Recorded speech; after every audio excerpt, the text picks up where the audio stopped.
Je me sens concernée de façon indirecte. Disons que j'ai hérité d'un traumatisme qui n'est pas le mien, qui est celui de mon arrière-grand-mère, de ma grand-mère, de mes grandes-tantes, de ma mère, qui est lié à la Shoah. Je suis née dans les années 60, je ne suis pas une victime, mais je porte quand même une culpabilité, un traumatisme qui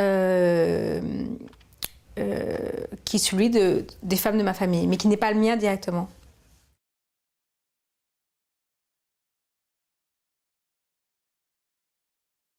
Parce que j'avais pas le choix, parce que ma fille porte le prénom de la cousine germaine de ma mère dont il ne restait rien.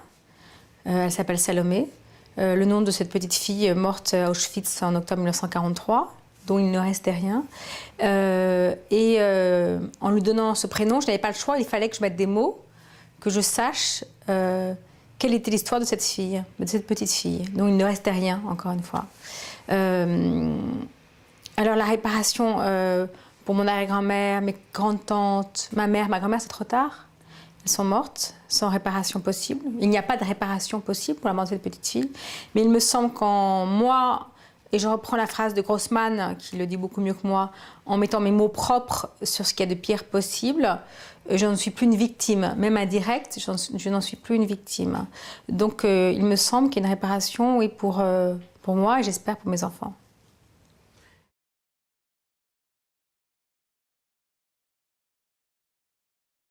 Je me suis longtemps trompée.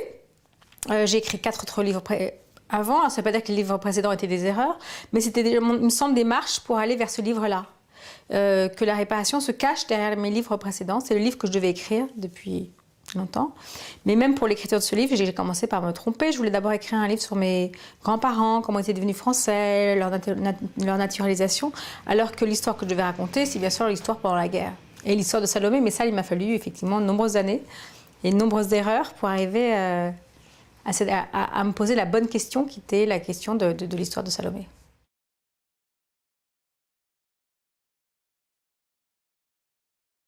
Une suite de hasards, d'erreurs. Il y a bien sûr le prénom que porte ma fille et les cauchemars qu'elle faisait, les cauchemars que j'ai fait moi. Juste après sa naissance, je me souviens que je suis rentrée de l'hôpital avec elle. J'étais ravie d'avoir une petite fille, je la trouvais ravissante.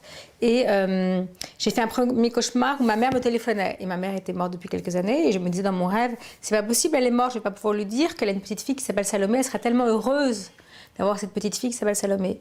Et au moment où je lui dis, puisqu'on me dit si, vous pouvez lui parler, elle raccroche.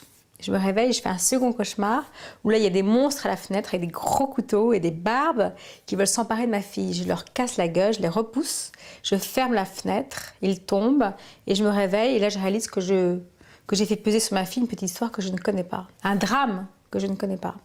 Donc il y a cette première étape, ces premiers cauchemars. Et puis il y a dans le dossier de naturalisation de ma grand-mère paternelle, que je retrouve il y a 3-4 ans aux Archives nationales, le tampon de la commission de dénaturalisation de mars 1943, se posant la question de est-ce que cette famille va rester française puisque juive. Et là, je me rends compte que je peux faire l'économie de savoir ce qui s'était passé pour ma famille pendant la guerre, puisque c'est une famille, comme famille juive. Donc voilà, il y a comme ça une série d'étapes, d'erreurs, de cauchemars, pour comprendre que je devais faire ce travail-là.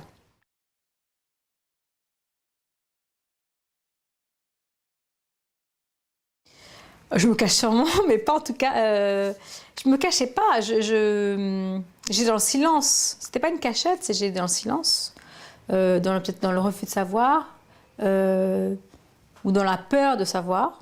J'étais dans la peur de savoir, et aujourd'hui, je suis très contente de savoir.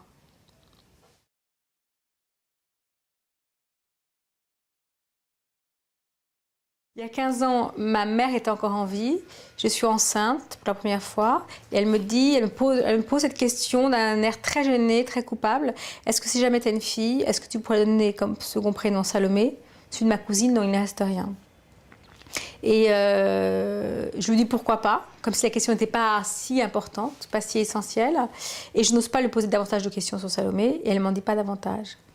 Puis j'ai un petit garçon, ma mère meurt. Et puis je suis enceinte d'une fille, je suis très heureuse. Et peut-être 15 jours avant sa naissance, et j'oublie cette histoire, le souhait de ma mère, comme on peut oublier les choses les plus importantes. Et 15 jours avant sa naissance, une amie me dit, tu ne trouves pas que Salomé, c'est un joli prénom? Là, je me souviens de la question de ma mère et je propose au père de Salomé de l'appeler Salomé. Il me dit oui, pourquoi pas, on hésite, etc. Salomé naît, et elle ne s'appelle pas tout de suite Salomé, elle s'appelle d'abord Marie. Son père préfère Marie. Et puis 24 heures après sa naissance, je lui dis non, c'est pas possible, elle ne peut pas s'appeler Marie, elle doit s'appeler Salomé. Donc c'était plus un second prénom, oui. un premier prénom. C'était devenu le premier prénom, oui. Voilà.